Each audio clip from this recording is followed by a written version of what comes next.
दोस्तों नमस्कार, फिर से स्वागत है। दोस्तों आज हम जानेंगे इनकम टैक्स के बारे में। इनकम टैक्स क्या है? इनकम टैक्स यानी आयकर, जैसा कि इसके नाम से ही स्पष्ट होता है, यह हमारी आमदनी पर लगने वाला एक टैक्स होता है। हर साल हमें अपने आमदनी का निर्धारित हिस्सा सरकार को देना पड़ता है। सरकार हमसे यह हिस्सा यानी टैक्स को क्यों वसूलती है, सबसे पहले यही जानते हैं। बहुत सी बार लोगों के अंतर्मन में यह सवाल आता है कि काम में कर रहा हूँ, कमा में रहा हूँ, फिर भी अपनी कमाई में से कुछ हिस्सा आयकर के रूप में सरकार को क्यों दूँ। अर्थात वह व्यक्ति है जानना चाहता है कि सरकार उससे इनकम टैक्स क्यों लेती है।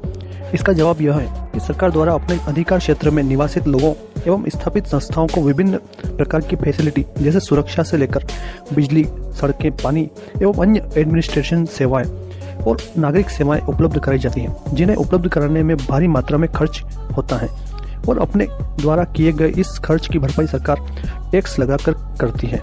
कर प्रणाली केवल भारत में ही चलित नहीं है, बल्कि पूरे विश्व में जितने भी देश हैं, सबकी सरकारें उनके नागरिकों पर कर जरूर लगाती है, जिसके नाम से ही कोई भी व्यक्ति डरता है। व्यक्ति इससे बचना चाहता है या भरना ही नहीं चाहता, जबकि यह सोच बहुत ही गलत है। जब हम किसी भी काम को पूरी योजना बनाकर करें तो उसका प्रभाव सकारात्मक ही होता है।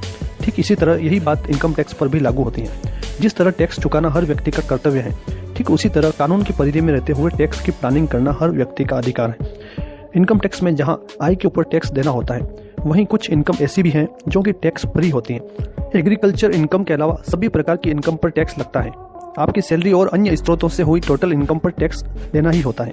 आपकी कुल इनकम की गणना में क्या क्या चीज़ें शामिल की जाती हैं, ये भी जान लेते हैं। सैलरी से होने वाली इनकम, हाउस प्रॉपर्टी से होने वाली इनकम, पूंजी से मिलने वाली इनकम, नौकरी के अलावा पार्ट टाइम जॉब या अन्य किसी प्रोफेशन में होने वाली इनकम, अन्य सोर्सेज से होने वाली इनकम जैसे सेविंग अकाउंट, एफडी और बॉन्ड आदि पर जो मिलने वाला ब्याज होता है, उस पर भी आपको इनकम टैक्स देना होता है।